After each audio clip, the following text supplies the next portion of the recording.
From there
call it like it is. Does anybody need a healing in their body? I remember Jesus saying, Lazarus, come forth. He was social distancing from Lazarus. And he spoke to the situation and it came to life. So no matter what you're facing, speak to it. You ain't got to have anybody lay hands on you. God dwells within you. Speak to it. I know we got stuff going on. I know there's people that need a healing. You guys have been off and on. Some have been praying for my family. Lex Terry, I love you. My sister Ashley's in the hospital. Pray for her. Speak. Ashley, live. You know what I'm saying? Speak to those things. And if we all have family members and different things that's going on, live. You will come in line. God created this. It will line up. Speak to it. I'm telling you. I can lay hands. I know the Bible says that, but I also know when Jesus spoke to Lazarus from a distance, that thing opened up and he came out. So good. Let's sing it. The Lord's in this place. Come on, speak to it. Live. Live. He's in this place. Live. Lord is in this place. Live. Line up. Let whoever it is speak to it. Speak about it. Speak. Ashley, you're healed. Whoever it is, speak to it. Speak it out. Let it get out there. We worship you today.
rewrite my story. You are the author and the finisher of my faith. Nobody else holds that pen but you, God. You write it. Thank you for what you're doing, God. God, thank you for these doors. Forgive us for taking this stuff for granted, God. The times we get to come together and gather in the house. Forgive us for taking that for granted, God. Not knowing when it's our last time. We're so thankful we get together. We love you today. Have your way, God, in this service as we dig into your word, as you give us insight, as we move forward. In Jesus' name. Amen. Amen. You may be seated. Woo! Jesus.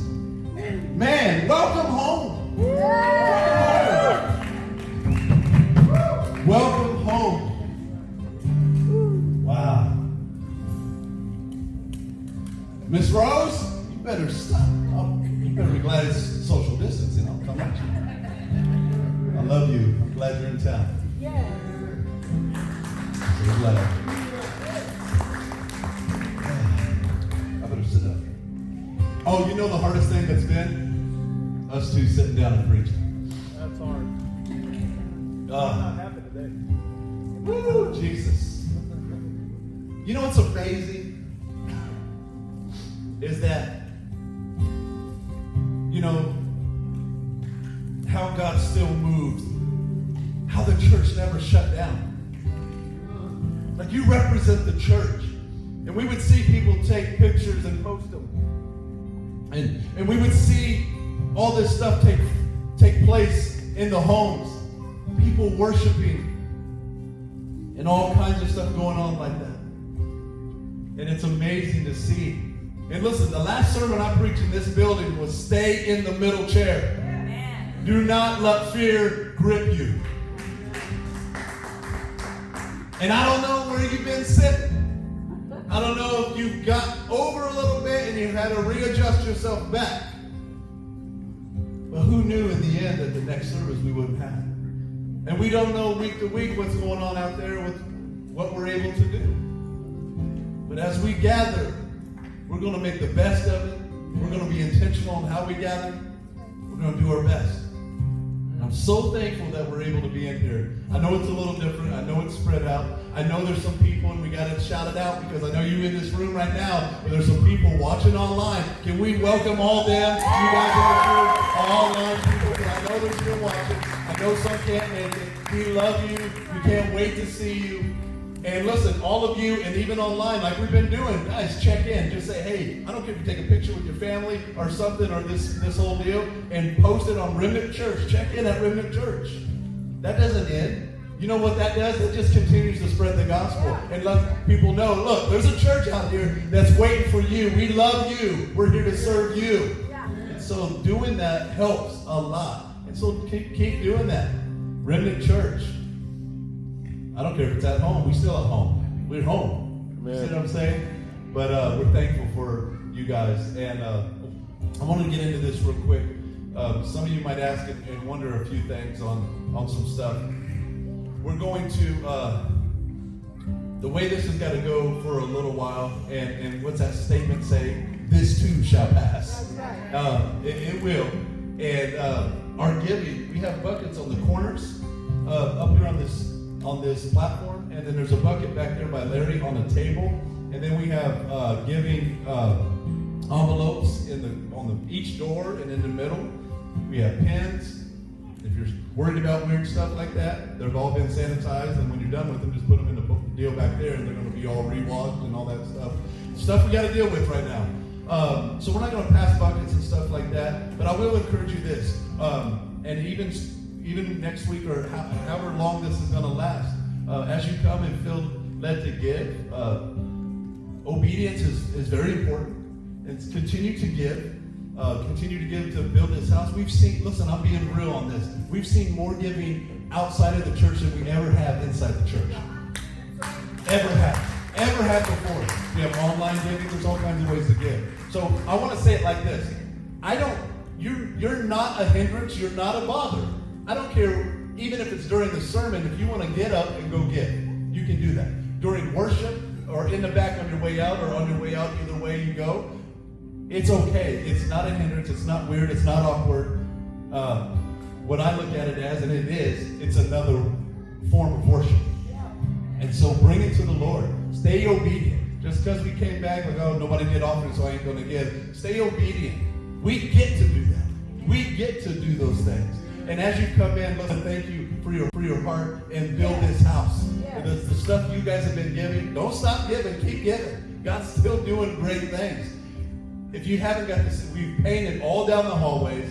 Eventually we'll have to show you down each hallway. You see pictures on the walls. There's pictures on this wall. There's stuff being done. Most of the whole hallway is finished. And all that kind of stuff. So thank you for your giving. And hopefully next week, by the time you get back here, hopefully, I don't know if you saw in the parking lot, there were some flags down and paint on the ground. They're going to be ripping up some of the grass, and we're putting more parking over here on this side of the church because of your giving. And so, we're so thankful for everybody that has given. God's expanding the house. And what's crazy is a lot of this has been done not in the church.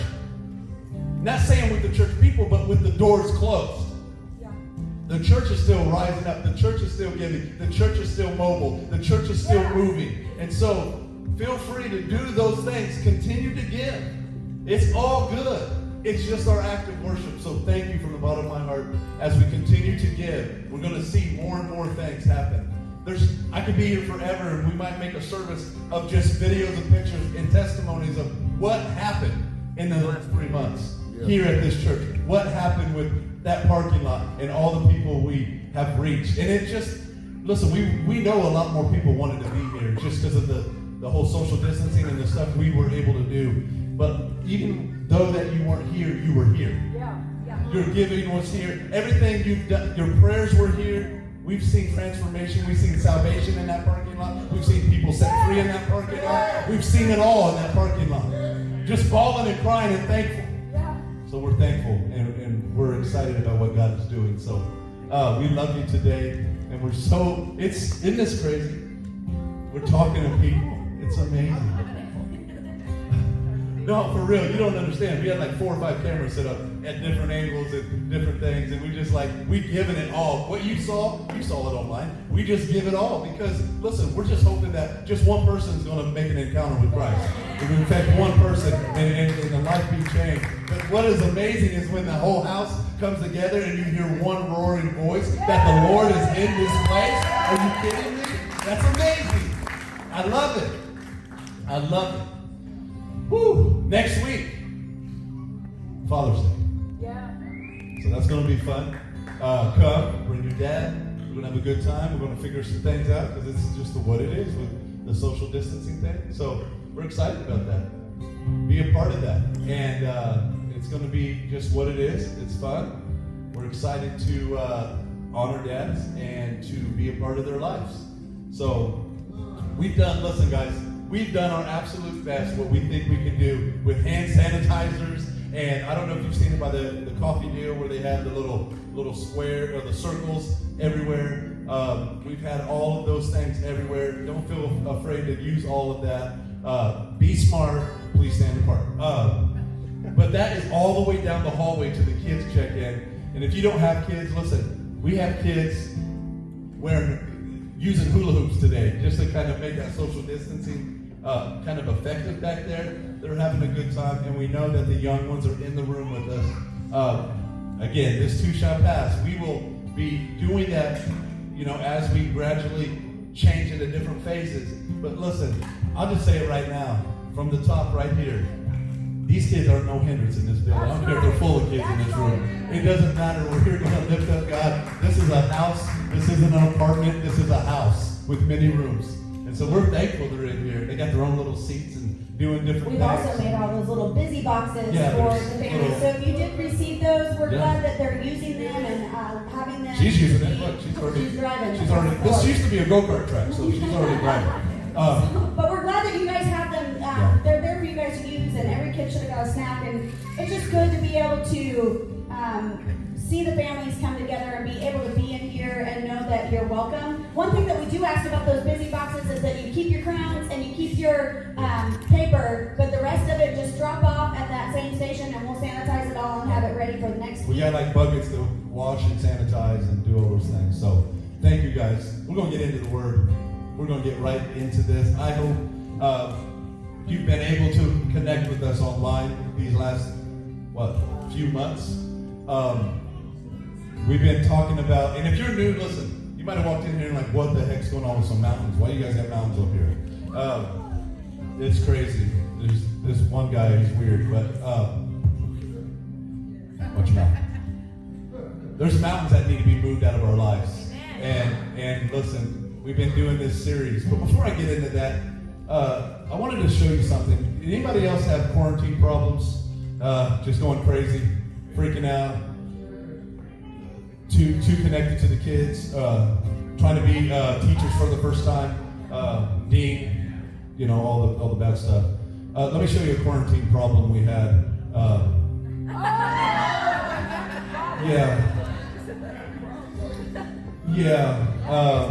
My prison number is 90210. I look like a white version of Osama. No. You look like, I told you, I did not marry Marv off Home Alone. Yeah, that's real right there. You look just like him. The water bandit. Kramer. Kramer's real. I had a quarantine hair. No. And You had. And 2 nights ago at 2 a.m, my wife won. With clippers. I was going to keep going. I had quarantine here too. He was praying about quarantine hair. So the struggle was real. I was praying for resurrection. I could have gave you Hey, something. Could have glued it at off. that moment, I had to repent because I chose to be Delilah. That's it. Oh. I couldn't take it no more. So I'm I couldn't Samson? take it That's no cool. more. It had to go. I'll wait till this hair grows so I can get strong again. No. Oh, hi, honey. So, anyway, we have quarantine problems. And when you're stuck and listen. I don't think that was a problem. Yeah, there was a problem. You live with somebody who can cut your hair and you just chose not to. I think that's just called quarantine pride. Or stubbornness. Anyway, let's go to the Or Word. arrogance. Or, Rebellion. yeah. I've missed you guys. This is fun. Deliverance today. Tonight. Yeah, did you have Josh say that a few times? Our recordings had to be recorded and set up for Sunday, and he kept on saying, "Hey, love you this morning." We had to record on Wednesdays, and that's what. Yes, and we're still doing that. We're uploading stuff on YouTube and stuff like that. So we've been in this series about mountain movers, but we've been really focusing on the pain of change. How many know that it's challenging sometimes to make changes? Again, like if you work out, there's pain, and the muscle group's changing, and it tears and it hurts. But last week we talked about peace. I don't know, has any of this been good for your soul? That what we've been talking about? It's been amazing. And let me just tell you this. This right here, we wanted to try to be a front for this whole thing. Instead of doing individual, we wanted to sit down like a couch setting and do this. But let me tell you how good He is in this whole thing. We will kind of give an idea, but God will wreck our worlds individually. And when we come up here to talk, we didn't rehearse anything. There's nothing rehearsed. What happens in the moment is what you've seen and what you will see today, what God is doing. And He will use us individually in that moment. So that's what's been incredible, just to hold down on that. So I'm going to have my wife, she's going to kick this thing off. And we're going to talk about letting go. The pain of change, letting go. See, look, we don't have to touch anybody, but look at somebody and say, let go. Let go. Now look at somebody else over there 6 feet away and say, let go. Let's do this. Not Lego. Not Lego, It's just let go. let go. I know, right? No, God, it's pretty awesome how God's been speaking to each and every single one of us about the different transformations and changes that have been taking place. And when we started the pain of change, I remember how we talked about that change is inevitable. It happens. It has to happen in everybody's life. Change takes place in every area, from growing from a baby to just emotional changes, physical changes. Every change that comes along, it's inevitable. You cannot get out of having change. You have to be able to know that there is change coming. So it's not like sometimes change is a surprise, but it shouldn't be a surprise to us that changes happen. It's a natural part of life. And as we were talking and just thinking about where we were and where we ended up with peace, God began to speak to us about letting go, because we can have peace that God's going to do something, and we can believe in Him and trust in Him that He's going to do something, but nobody can move forward and backward at the same time. It doesn't work out that way. I mean, you can try, you're not going to get anywhere because you're going to be pulled in both directions. And if you did, I mean, I've seen it where my kids have done it, where they literally looked backwards and walked forward and walked into walls or fell over or tripped over things, and it doesn't really work real well. And change is the same way. You can't move in change and get to that next level if you don't let go of where you are and what's been. And what's crazy about change is your past isn't always a bad thing. I'm talking about maybe routines of things that you're stuck in. Things that you do on a daily basis that God's trying to change up that rhythm because maybe He wants you to do something else. Or whether it's a schedule that you're stuck in, or the way that you, Pastor Brandon spoke about before we left, was about change your pattern. And in order for God to do that and that to be applied into your life, you have to let go of the same way and the same system or the past things that are holding you to change. Because we can come in here, I can say that now, we can come in here and we can lay, and you can, even at home, you can lay all of your cares and your burdens down at God at the altar of your heart where you are. And you can go pray and ask Him to change things in your life, and you can believe that He's going to do it and trust for Him to do it. But maybe the reason you're not seeing full change is because when you left that moment, you still carried out with you what you carried in to lay down at His feet. And then you're saying, well, God, I trust in you, and I believe in you that you're going to do it. Why aren't you doing it? And He's saying, well, you haven't given me room to, because you're not letting go of what you're holding on to. You're still doing the same things. What is the definition of insanity? Doing the same thing over and over, trying to get a different result. That's what it is. The issues we have is, what I find is people don't want to fully give all. They want to give a portion that might make them look good. You know, social media, show the best, hide the rest. And make them look good for a moment. But they hide these little things that they self-sabotage themselves. They hide something that they're like, well, I don't know if I can do that. I can get through that. I can't let this go because this is kind of one of those things that maybe I'm addicted to or this and that, and I cannot be without this. And God's like, I just need that one thing you can't be without. I mean, what would your worship look like if it was just on the edge? If your major breakthrough was when you just opened up your hand and let go of the path of everything? What would your worship look like if all you had to do was open that up and let go so God can take you to somewhere that's going to change everything? What would it look like? How would your praise look? When you knew that if you could just open your hand and let that go, it would change everything. Your breakthrough would have, your healing, your financial, everything, if you would just open that up. A lot of times we're afraid of that change. And we're afraid to move because then in that moment, we have nothing. Because when I hold on to something, it's become you ever have a child with a security blanket? It becomes a little blanket that when I let it go, I don't know what I need to hold on to. And all God is saying is just grab a hold of my hand. Let me take you for a walk. Walk with me. Well, it's just easy principle of when you go to receive something, your hands have to be open and out to carry that. But if you go to God with closed hands because your clutched fist can't release what you're holding on to, you're going to walk away empty-handed still. And it's not on God. That's not on God right there. Because God is the Father who generously wants to give and who generously wants to take care of you. And I think a lot of times we place all that responsibility on God, saying, well, God, you should be doing this, and I need you to do this for me, and I want you to do that. And he's saying, I'm trying. Just let go. Just open your hands and let go. Well, we have to be transparent. Because if we're not transparent, we know within ourselves what's going on. We know deep down when we go and lay down in our own beds and we lay there and all these other things are going on, we know within our own selves what we need to let go of. And sometimes we're not transparent of that because we think that we have to hold on to it just like he said.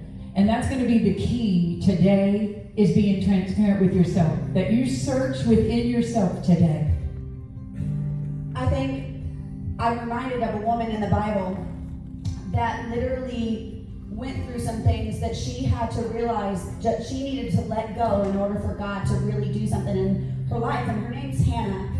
And I want to go to 1 Samuel chapter 1, and I want to start in verse 5 there.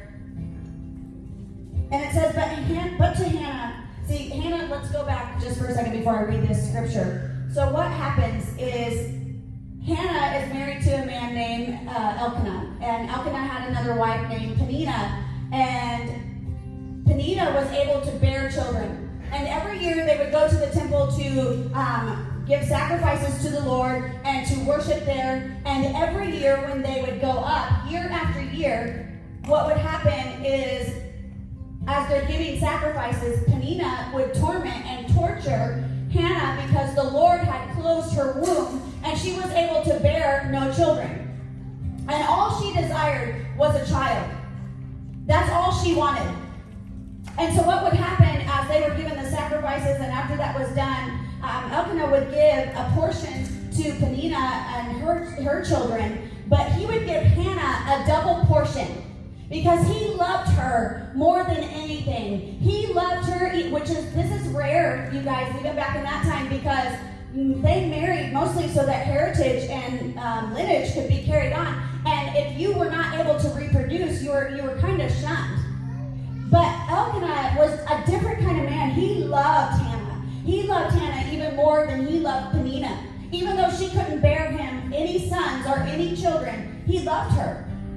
But it wasn't good enough for Hannah at that moment. She knew what she had desired. She knew what was in her heart. And so as we get to this point, it says, but to Hannah, this is Elkanah, he gave a double portion because he loved her. Though the Lord had closed her womb, and her rival used to provoke her grievously to irritate her because the Lord had closed her womb. So it went on year by year, and as often as she went up to the house of the Lord, she used to provoke her. Therefore Hannah wept and would not eat. And Elkanah, her husband, said to her, Hannah, why do you weep and do not eat? And why is your heart sad? Am I not more to you than 10 sons? And after they had eaten and drunk in Shiloh, Hannah rose. Now Eli the priest was sitting at the seat beside the doorpost of the temple of the Lord, and she was deeply distressed and prayed to the Lord and wept bitterly. And she bowed and said, O Lord of hosts, if you will indeed look on the affliction of your servant, and remember me, and not forget your servant, but will give your servant a son, then I will give him to the Lord all the days of his life, and no razor shall touch his head. And here's Hannah, she's praying. And she's sitting there, but at this point, she's weeping grievously, and she's praying, but she's not praying out loud. So her lips are moving, but nothing can be heard. So here Eli, the priest, is sitting at the temple, and he sees this woman, and he knows that they've come to give sacrifices, and we know at that point that, wine was what they had and drank, and he looks at her and he says, woman, are you drunk? Pretty much, get that mess out of here. If you're going to sit here and blubber all over yourself and because you're drunk, because you can't even think straight, sober-mindedly, let's move on, because you need it. Pretty much he said, get rid of all that. Quit coming to God drunk. And she said, no, I'm not drunk. I'm not drunk.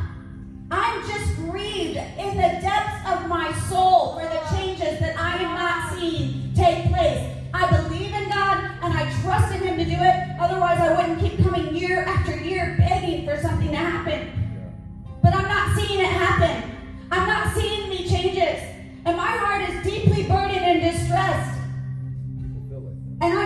feel like that. Because there's a difference when it's very hard when you believe in God and you trust in Him to do something, but you're not seeing the result.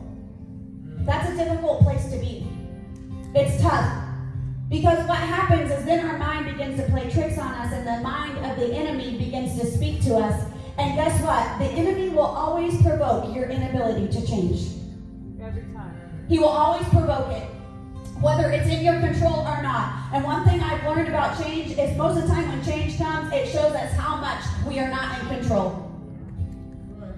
As a raise of hands, how many of you know that since this pandemic came, it showed you how much you are not in control of life?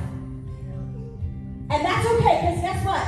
Changes come and happen, but when we trust in the Father and we lean on Him and we rely on Him, He comes in to be that secure anchor to our bodies and to our health and to our lives so that we can stay firm. But there's moments when we come in, and I believe that when we get to that point that we don't see things happening. So Hannah's praying, and then it says in verse 16, it says, "Do not regard your servant as a worthless woman, for all along I have been speaking out of my great anxiety and vexation." How many of you have been there?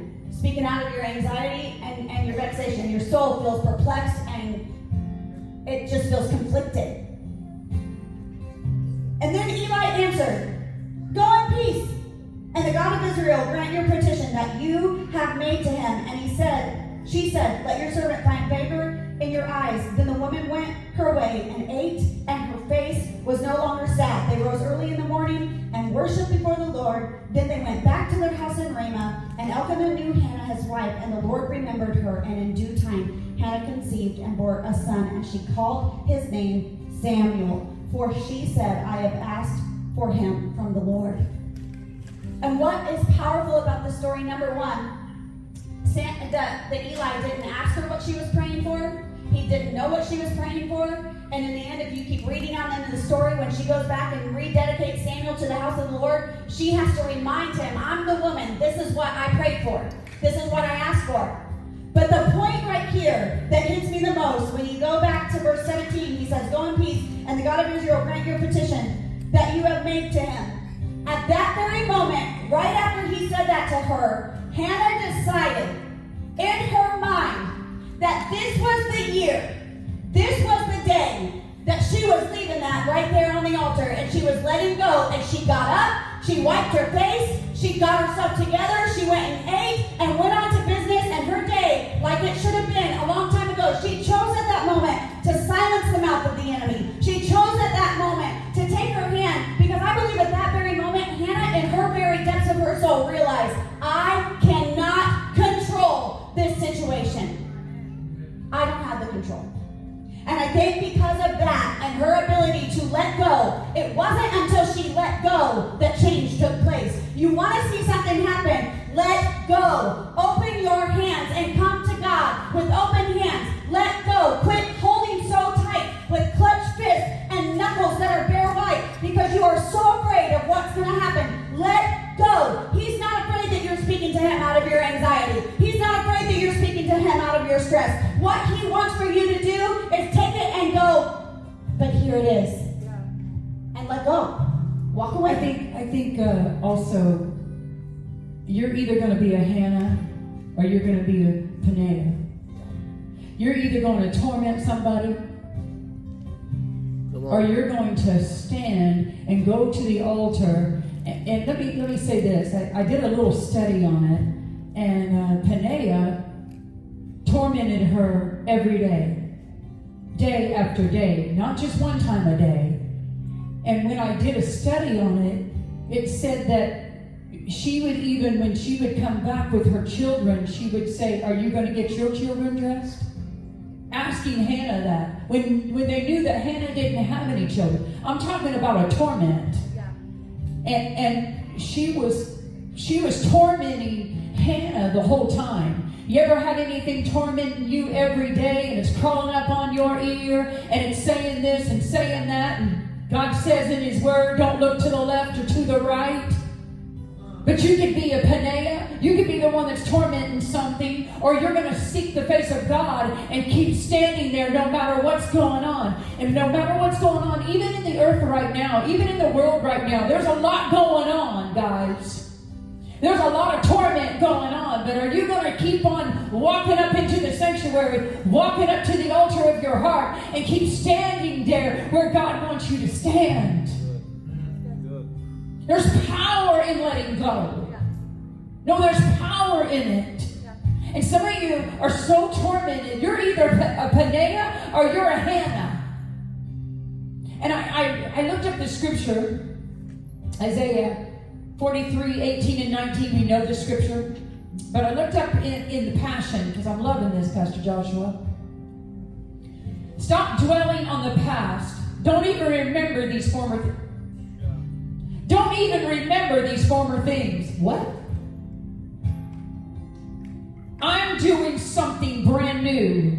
Something unheard of.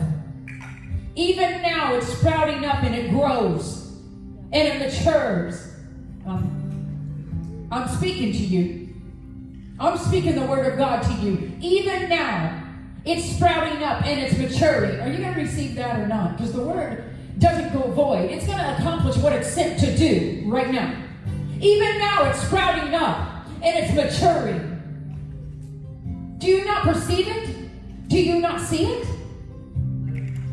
I'm making a way in the wilderness, and I'm opening up flooding streams in the desert. Just like God did for Hannah when she let go, He opened up the flowing streams of her desert womb. Even when she was there in a dry place, and you're in a dry place, He can open up floods of rivers in your life. But some of you allow the tormenting spirit, come on somebody, some of you allow that to talk to you.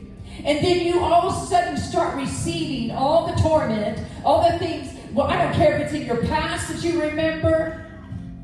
I don't care if it's right now. And you think your future doesn't hold anything. She didn't think that. She kept going back over and over. And I'm going to say this, and then I'm going to maybe shut my mouth. Did you say praise the Lord? Ay. I love you, Pop. One thing I want to say is there was a turnaround and there was a setup. When she gave Samuel, here she let go when she left the altar, then she let go of her son. And all of a sudden she started having more children, 3 daughters and 2 more sons. Every time she had a child, Peninnah, one of her children died. Come on. All the torment that she did, it turned around and took the enemy by surprise. And Hannah didn't torment her when she lost her children. But God was setting something up that says, you are not going to torment my daughter again. But she allowed that. She allowed that God was going to let things go in her heart. Can you imagine that you're standing, here's a wife with another wife. Hannah was married to him for 10 years and didn't have a child. So in this generation, they have to have another child because they have to have children to bless from generation to generation. What Pastor Jen was saying. So they live together. You ever live with something that's tormenting you? Hush your mouth, babe. Have you ever lived with something that's tormenting? Living with them day in and day out. And all of a sudden, Hannah's watching her other children. Peninnah's children die. Every time she had a child, she buried a child. And God was not going to put up with things that were going on in that hour. There's power in letting go. So are you a Peninnah or are you a Hannah?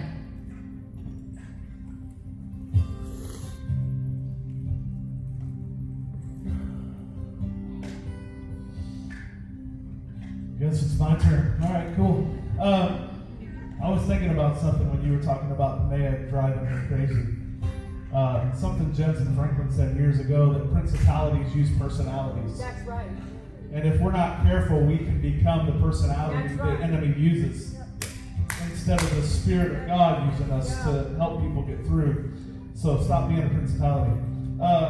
Stop being the son of the devil, right? So go to Ephesians chapter 4, verse 21 through 24. I want to read this to you real quick, and then I got some things I want to release to you. If in fact you have really heard him and have been taught by him, just as truth is in Jesus, revealed in his life and personified in him, that regarding your previous way of life, you put off your old self, completely discard your former nature, which is being corrupted through deceitful desires, and be continually renewed in the spirit of your mind, having a fresh, untarnished mental and spiritual attitude. Keep going. And put on the new self, the regenerated and renewed nature, created in God's image, God-like in the righteousness and holiness of the truth, living in a way that expresses to God your gratitude for your salvation. Go back to the verse before that. And be continually renewed in the spirit of your mind. I'm thinking about this whole thing about letting go. Not really knowing what we were going to do today. I actually spoke Thursday night in the youth, and I spoke on contending for your what if.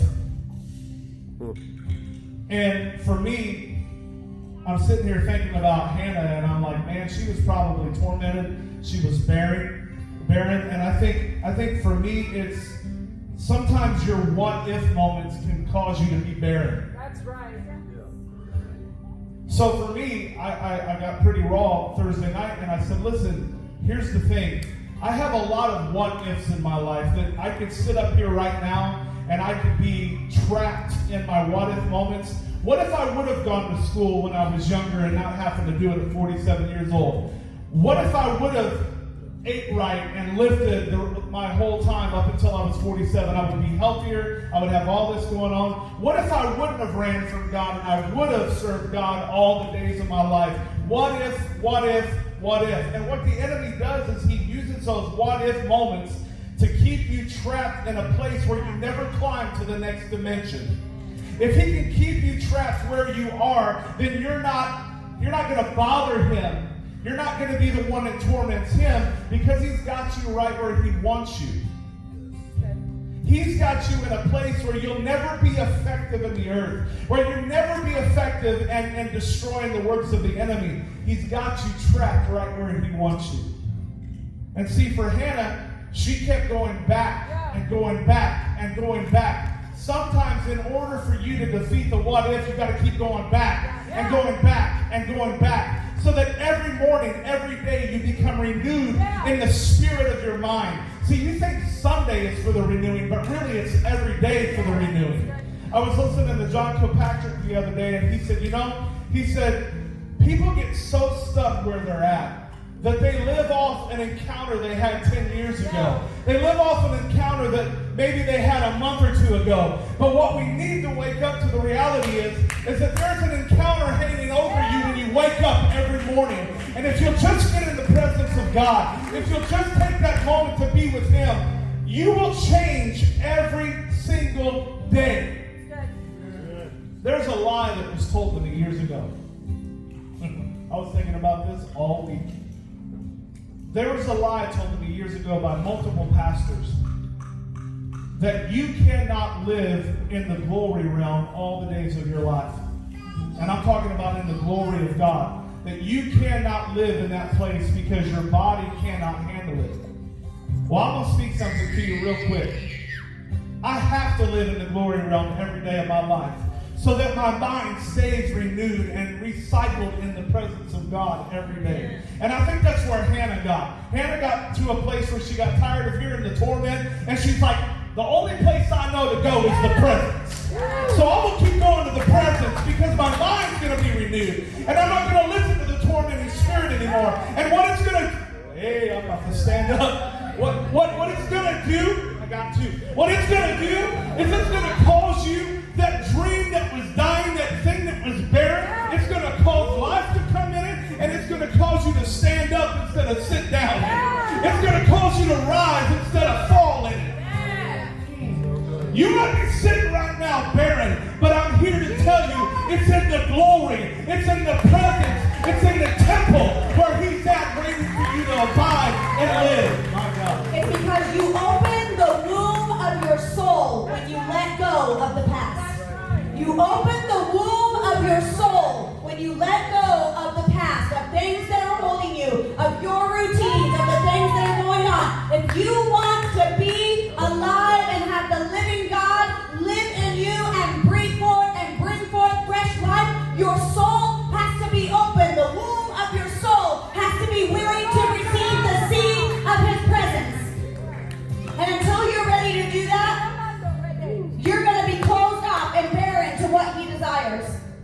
You have to do it because it's not about what you can do or what you can't do or what you have or what you do not have. But it's about what God can do and will do through you. And the only reason the enemy is at your feet trying to get you to be provoked all the time is because he wants to keep you in your past because he knows his future. Paneia, the meaning of paneia is coral, which means hard stone. Come on, watch this. Which means adversary who provokes with spiteful words. Ones that tells others that God's not good or He's not kind. You ever had anybody tell you that He's not good and He's not kind, and there's a hard rock that's trying to keep you from where you need to go? That was paneia. That's what that meant. But Hannah meant favor. It meant the double portion of God. So you're trying to say that Peninnah was the mountain? She was the mountain. The rock that was standing in the way of the promise? The thing that was keeping Hannah in the valley? The thing that needed to move at the very last minute? But it wasn't about Peninnah moving. No. It was about the move of Hannah to the presence of God. And when she moved to the presence of God, It released the stone. nothing. It released the hard rock. It released the gallstone. It released all that was holding on to you. Just like Pastor Brandon said earlier, and I don't know if y'all heard because there was a shout, but he said there was some people that God was healing their backs. He said some people God was healing something. There's a stone moving. There's rocks moving. There's situations that's moving out of your life today. There's no more paneia. You don't have to have a paneia in your life. After she released and there was a womb open, it just caused her not to have a paneia in her life. She wasn't bothered anymore, even when it was in the house. She wasn't bothered anymore. It doesn't matter what's going on or who says what or somebody talks about your past. It could be 10 years ago and so all of a sudden somebody says something. But if you're standing in the favor and you're standing in a double portion, it don't matter what anybody says anymore. But the things that you birth in the Spirit from the fruit of the Lord defeat the fruit of the enemy and kill it off. If you talked about Peninnah's children dying every time that something would be birthed, it's probably the reason that things aren't dying in your life. It's because you have not opened your womb to the Lord to allow Him to deposit what needs to be in there in order for you to truly birth and bring forth life. You want life to take place in your life. You want things to change in your life. It is time to let go. Let go. Open your hand. Open your heart. Let go. Amen. Say, let go. Let go. Let go. Let go. I'm telling you, she would not, if she did not go to the Lord, on her own, if she would have drugged the situation with her, she would not have fully let go and had that encounter. The problem we have is we're so wrapped up in everybody's opinion about you. What people think, what they like or dislike. Did they like my post? Did they just, what kind of emoji are we using? You want to see mountains move, and they start to move, then it's your choice to let go and move forward. Don't drag your past through this moved mountain. Because if you don't, what happens is you start collecting the mountain, and by the time you turn around, you got the mountain right there with you again. The problem we're having is if you choose to pull your past into your present, it's going to affect your future. We see it all the time in relationships. We've had hurts and pains, and what happens is it affects the next relationship because we didn't let go of the last relationship. Yeah. So it's not fair to that man or woman that you're trying to get with, and in the end, it's not fair to them to carry on 5 other people when they just want you, and you brought all these other people with you because you've brought them into the relationship that you've been hurt from. And so when we try to get to the Lord, we bring all of our pain from what people have done to us and say, I just can't respond to God because I've been hurt here, and here. And so we treat God like he's a bad relationship. Woo! Good. And that's not who he is. He's a good relationship. Good God. Man. But Panea wanted to say he's not a good God.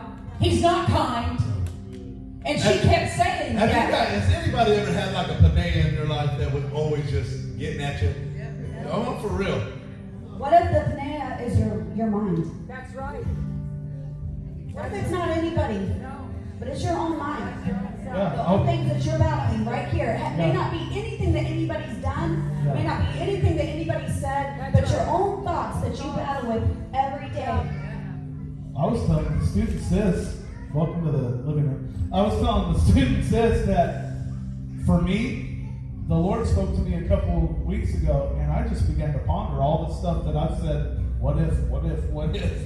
And the Lord said to me, you have to change. He said, you have to change. And I began to go, well, how do I do that?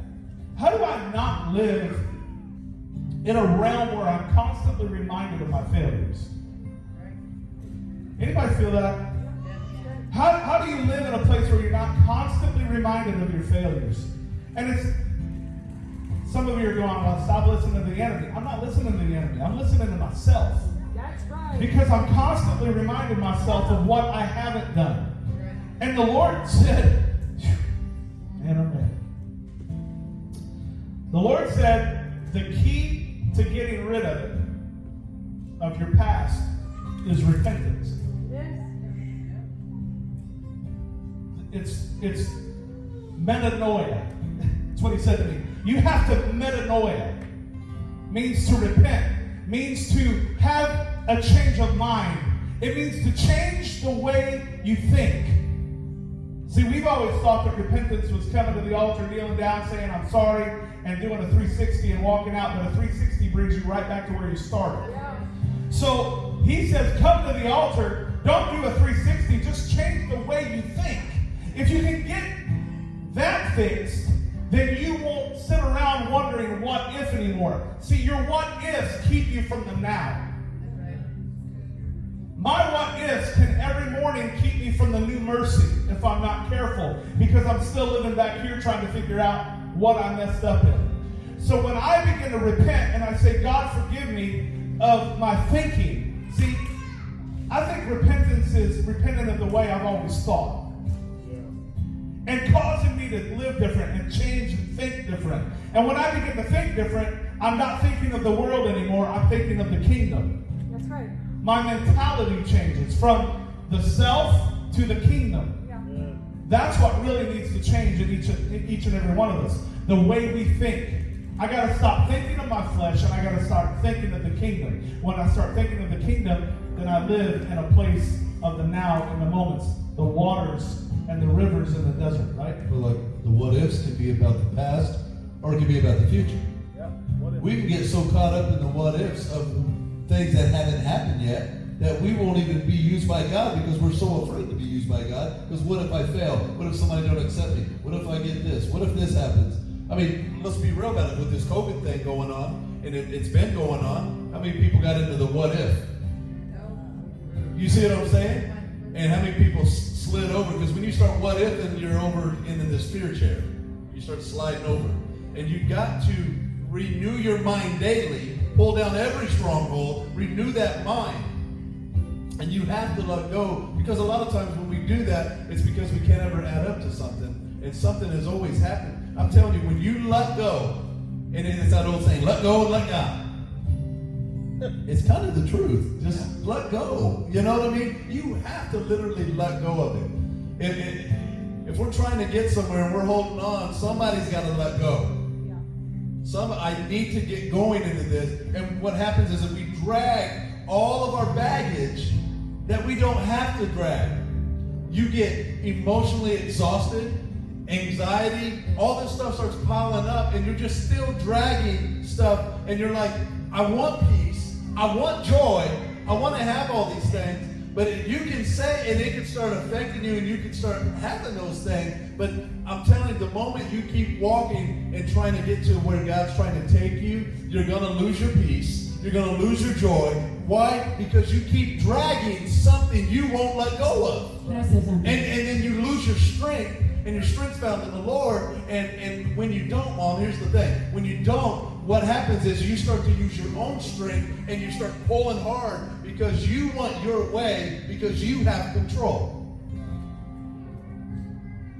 I just got back from Florida, and I had a really intense situation that happened to me, and I got caught under an undercurrent in the ocean. You're saying all that, and now I'm sitting here thinking I was out of control. I was being caught down in an undercurrent and couldn't get myself out. I was flipped over and inside out, and I thought I was going to drown. I'm a good swimmer, but it overtook me. My daughter tried to get me. She couldn't get me. I started pulling down into the deep water. Her whole body was going in. And you know, sometimes when you think that you try to do it yourself, and you try because things are feeling like it's out of control, and all of a sudden her husband comes, and I'm telling you, I'm going under the water, flipping upside down, and the sand is dragging my chest, dragging my stomach underneath the water. And all of a sudden I felt two big hands grab hold of my hands and jerked me up. And my first thought when I got on the beach, and I laid there, and I was so shook up about it. He said, that's what I do. He said, I just grab your hands and pull you up. And he's just started revealing to me that sometimes things will try to take you under a current. And the only hands that can really grab you and pull you up. And I kept saying, Kayla, I'm not going to have a fear. I have to go back in that ocean because I'm not going to have a fear of what just happened to me. I got to learn to face that right now. My daddy would say, you got to go face that right now. Because if not, you're going to be tormented with that for the rest of your life. Because that was so intense that happened to me, I had to go right back to that ocean, stand right back in there, and not allow that to happen to me. Does that make sense? Yeah. And see, sometimes your situations that have undertook you and overtook you and put you and took you down into the ocean or took you down into situations, you're going to have to face that. Like Hannah did. Hannah went to the altar and she faced that tormented her. Your story is not about your future. It's about God's victory. That's right. We're gonna switch gears. We're gonna get into a little bit of worship. We're gonna just close this down for now. And I'm telling you, I don't know what has been going on. I know we've all had some crazy stuff in the last 3 months, but we have to let go. We have to let go of past pain, past hurts. And what's crazy is like you want the mountain to move, and then when these mountains and these things move out of the way, then we got this deal. It's like, okay, now I have to let go. When Joshua and Caleb and all them started to cross over into the new land, if they wouldn't let go of the past, well, let's just look at it. God had to kill them all off so that they could move on, because the past was still dragging them down about the what ifs and all that stuff from the past. God wants us to be let go of the past and move forward. He's got so much planned for you to do great things. The thing is I don't care how many times we say what we say, and I can encourage you all the days of my life, but you got to accept it for yourself of who you are in God, and that you're valuable, and that God can use you. We have to let go. The pain of change is letting go. And some of it is the bad. Some of it's, maybe it's not even bad. Maybe it's just transition. You just have to let it go and see what God has. You ever seen that little picture? I've seen it a few times online, where a little girl has a teddy bear, and then Jesus is standing in front of her with a humongous bear behind his back, and he has his hand out saying, just let go, basically. And she's like, no, but I love this bear. But what she didn't realize was he had something even bigger and better for her. And I'm telling you, just let go and see what God is going to do. So next few minutes, I'm going to ask you guys to stand with us. We're just going to worship. And I'm going to tell you again, if you need to give and be obedient in those areas, the giving's on the way out and stuff like that. The kids check in. And one thing I did not mention, Remnant Youth is starting this Thursday night here in this building. And so we're excited about what God is doing. But can we, on the way out, before we leave, and I'll close in prayer, can we spend just a few minutes of just worshiping the Lord? And let this be between you and God. And listen, your let go might be right in your seat. Your let go might be right there. Let it fall to your feet and you walk out going forward.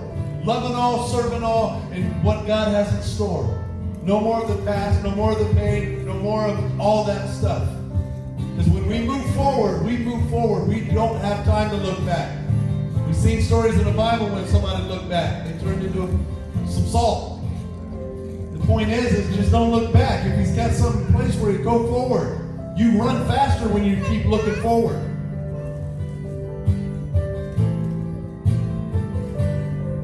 Jesus, we worship you. Say, I'm not enough. I'm not enough unless you come. Will you meet me here again? 'Cause all I want is all you are. Will you meet me here again? I'm not enough unless you come. Will you meet me here again? 'Cause all I want is all you are. Will you meet me here again?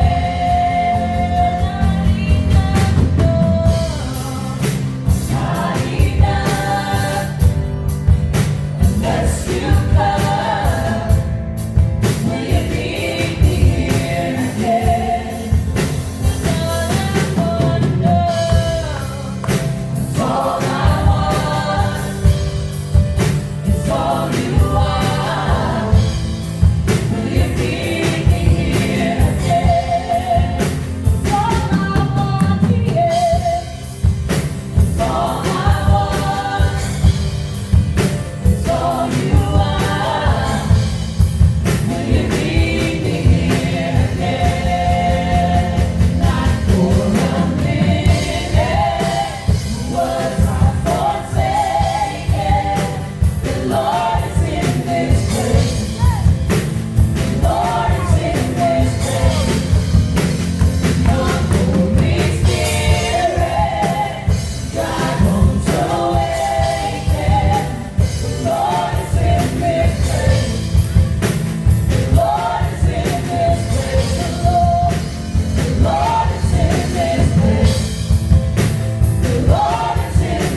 said about Panea. Panea had a hard heart. But I just kept hearing the Lord as I was sitting there. And He said, some of you have a hard heart.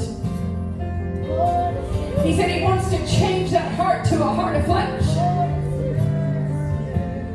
I want you to close your eyes. I want you to bow your head. So on my heart.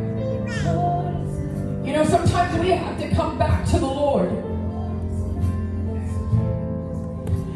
And even though you feel like you're being tossed and turned, and you feel like things are going every which way, I reach my hand out in that water.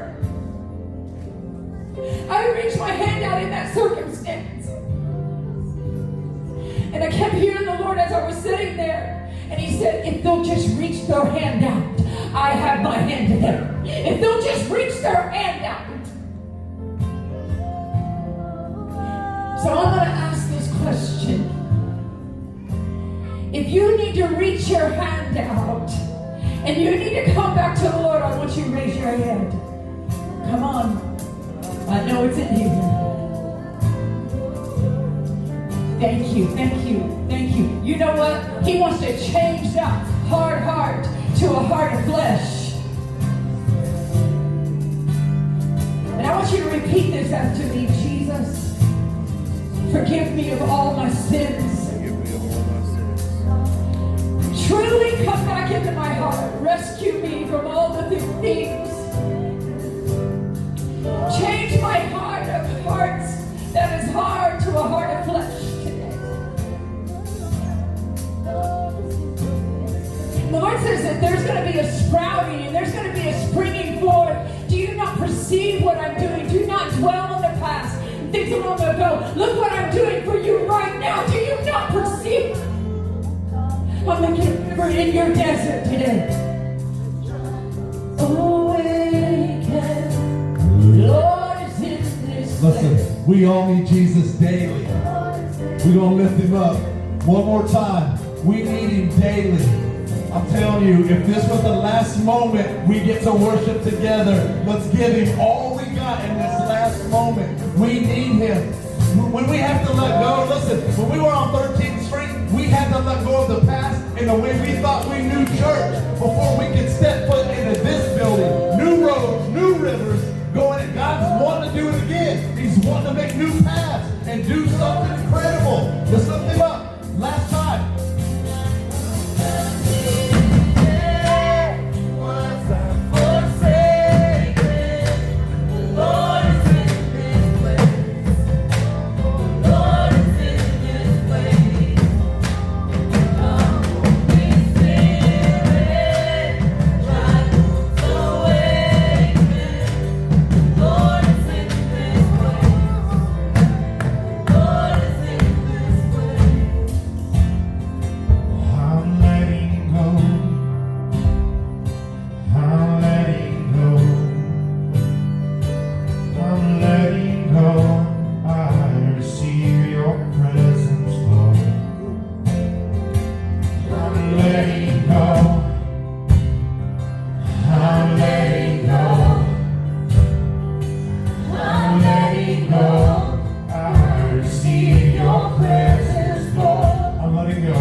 I'm letting go.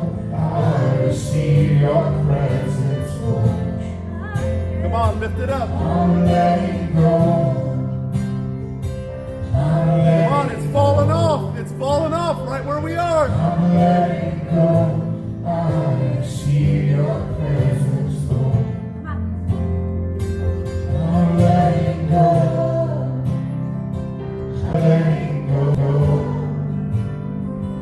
I'm letting go. I receive your presence, Lord. Hallelujah. It's amazing what God does in this moment. We didn't rehearse a song. God just downloads it into us as we're here. As you lead, just let that just stir in your spirit. I'm letting go. I receive your presence. God, we thank you for this time. We're so grateful. Thank you for letting us gather, God. You said not to forsake the church. God, we've been operating, God, online. Let us continue to reach people that are not in this building. God, I pray that we start to let go, God, that you search our hearts individually of the things that we know inside of us, the fears and the anxiety and all the things from the past, the hurts that we have to let go of, God. You have a full, exciting life for us. And all you're asking is just let it go. I want to give you so much more. God, I choose this day to let it go. So I can pick up everything you have, God. God, because everything I hold on to is tainted. God, you have so much you want to give us that's so pure of who you are and your love.